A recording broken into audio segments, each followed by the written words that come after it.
Hello to the Overwatch players in Malaysia. I hope you guys have a great time playing Retribution and the rest of the Archives event.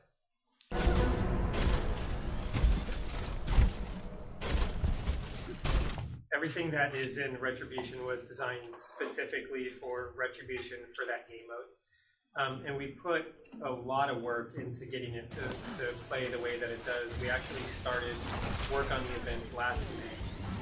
And we knew after last year's Uprising event, which is also still available in the Archives event that we're running, that we wanted to make a lot of changes, and we wanted it to play better than it did last year.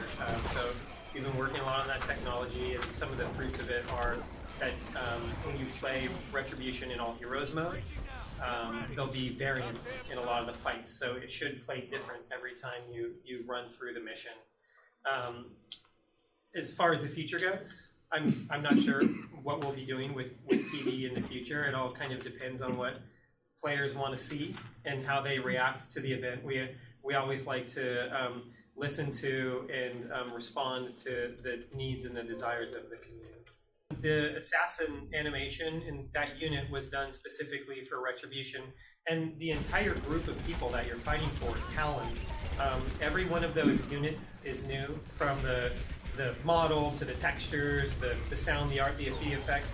Everything that we did for Retribution is completely new from scratch. It takes place in a new map, the Rialto map, and that map is actually going to be featured shortly after the launch of Retribution and the Overwatch, or the Archives event, sorry. It's going to be featured as a PvP map as well, and that's completely brand new. So everything there is new, and like the team has put their heart and souls into it over the last several months. So I think it's all going to it has amazing gameplay, and I think that players are really going to love it. I think that's an awesome idea to be able to do something like that.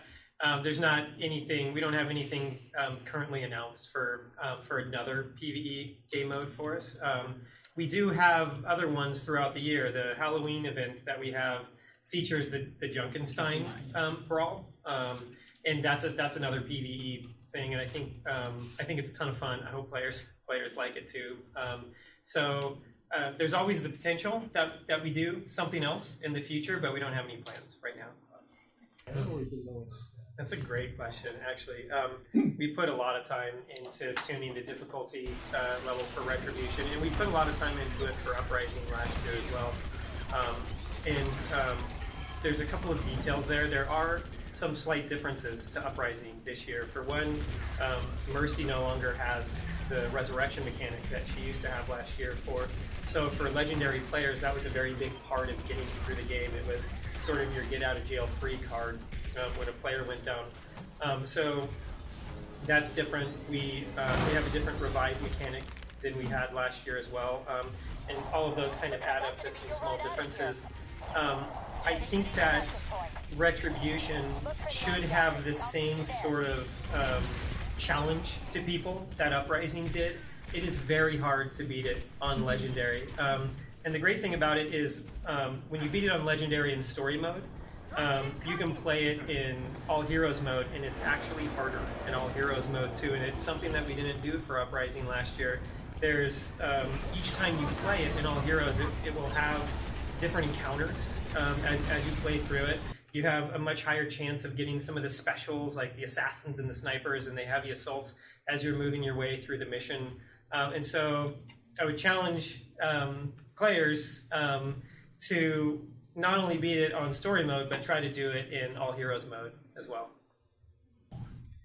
Yeah, we try to do that in every one of the maps that we make, and all of the maps that are currently in the game, they do have a story behind it.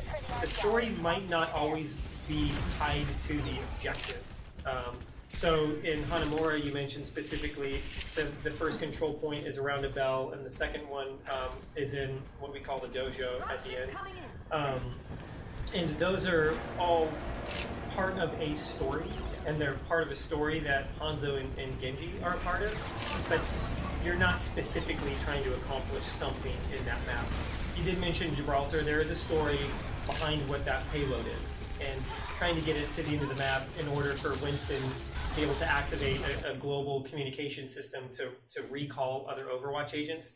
That's the story behind pushing that payload through. So each time we release a map, we will have a story behind the map. It might be tied to the objectives, and it might not. Currently, it is a cap set by the dev team. I think it's a really cool idea to think of what other types of PvP could be for the game. Right now, we have 2 big PvE modes that we've done. There's Junkenstein's and Halloween, and then there's the Overwatch Archives event, and both of those are 4-player PvE modes. I think if we were to ever go above that in the future, we'd probably have to look at a lot of technological issues in the engine.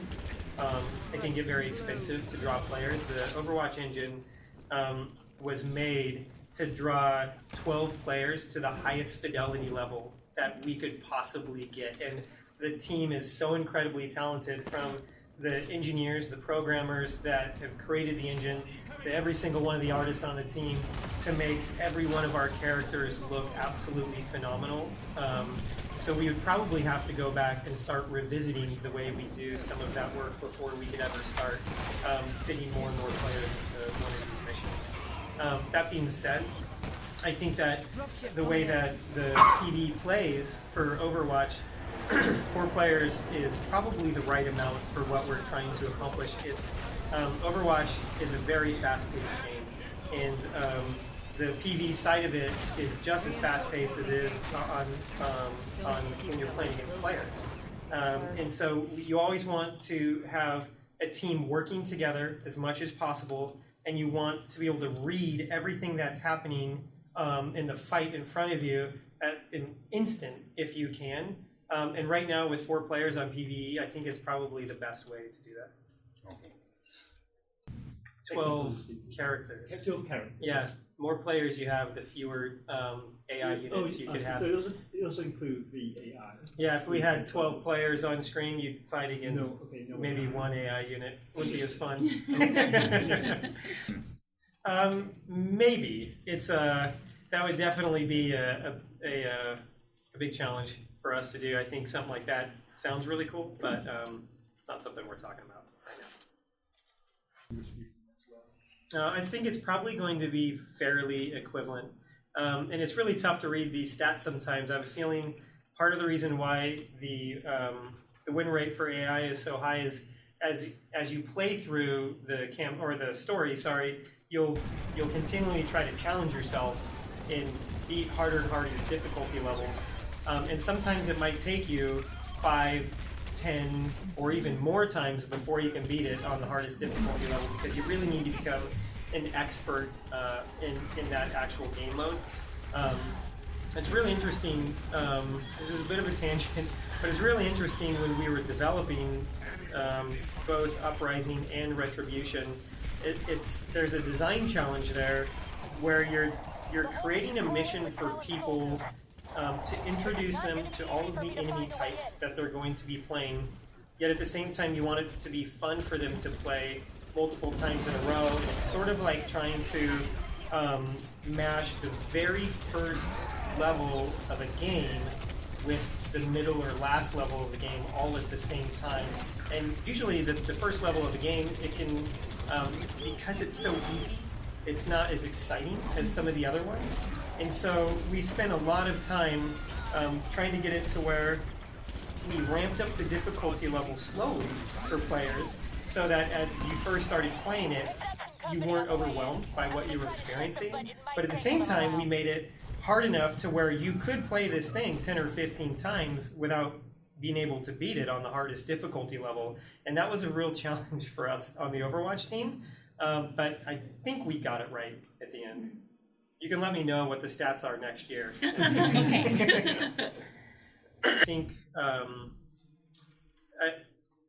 we get a lot of feedback on skins and the loot box system in general, and I think a lot of it stems from one of the desires that you have, which is to either see your player or interact with it more. And one of the cool things about that is how much people love the characters and love the skins that they have equipped. And right now, one of our biggest priorities is to continue giving those types of content to players. And in the Archives event, we have 8 new legendary skins that you'll be able to get, and I think that all of those are pretty amazing. There are ways of expressing yourself in game. If you, it sounds like you play a lot, so you know, like with different emotes, there's always ways to see what you're wearing, and a lot of the, I think the pleasure that I get out of using skins is to just show other people on my team and on the enemy team what it is that I've acquired and what it is that I love about my particular character. I think it would be really nice to have other types of rewards and loot boxes. And it's things that we talk about on the team. If there's things that you or any of your players think would be a great thing to have in the loot box, we would love to hear it. It's kind of funny to bring up Uprising because Orisa is a brand new hero, even though you did see a version of her in Uprising. But the actual hero, Orisa, was just created very recently in New Bonnie. So I think that the team we have a value of trying to create heroes and also maps and different pieces of lore that touch on Overwatch's past, because I think it's a very exciting time for our story. But also, we do want to keep things fresh and create heroes in the present at the same time. We will keep doing that, and as the storyline of Overwatch progresses, we will have heroes that we introduce to either go along with that or to push it. Thank you. That's a great question, actually.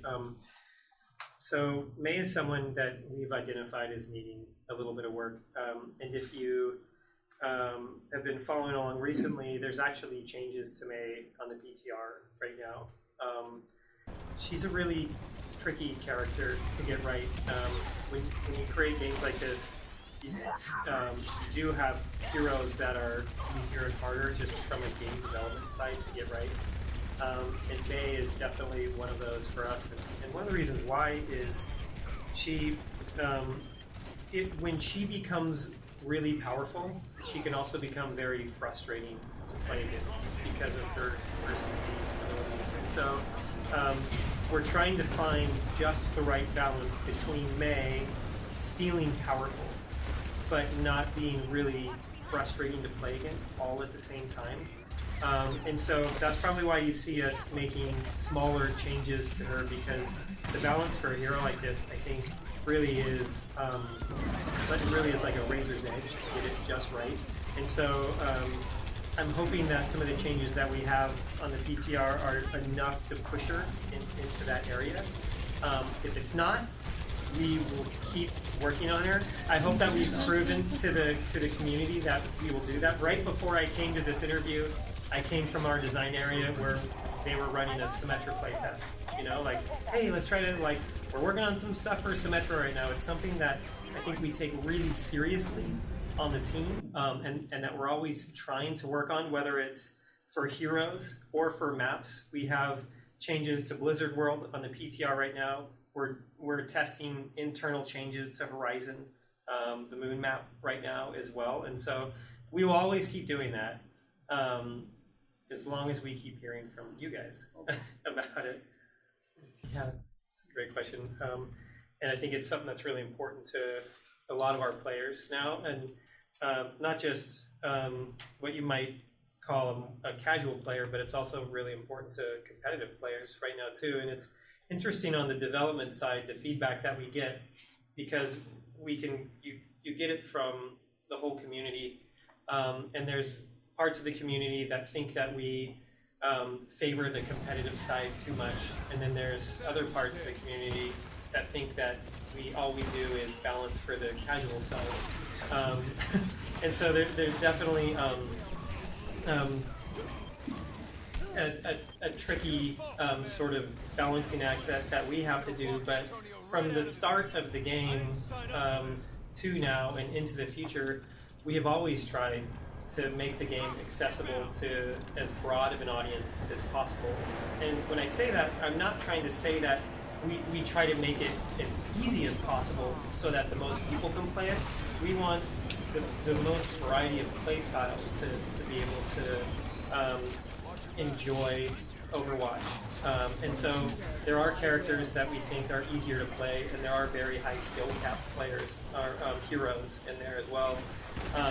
When you look at the game as a whole, it is a multiplayer game, and multiplayer games are just going to be tuned more competitively than most games where you're just playing against AI, or most single player games. And the biggest factor is the team that you go up against and the other players that you go up against. But no, we do not have the desire to focus solely on the competitive side of the game. We are focusing on our entire audience all the time.